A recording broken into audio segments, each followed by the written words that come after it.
आज हामी एकदम खुसीको क्षणमा छौँ।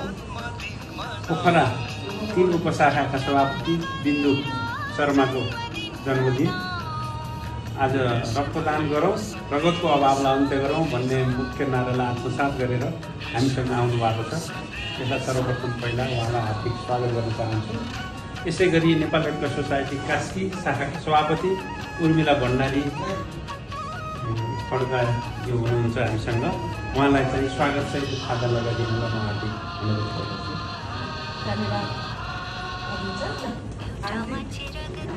अब जन्मदिनको हार्दिक शुभकामना, सुसंस्कृति ब्याङ्कको पनि कामना। शाखाको सभापति बिन्दुलाई अझै यसरी अझ धेरै समयसम्म सधैँ रगत दिइराख्न सक्ने भएर स्वस्थ भइरहनु।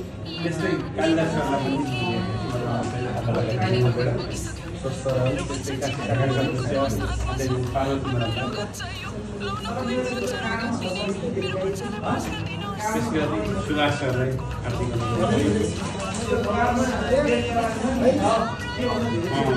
यही पावन अवसरमा सभापति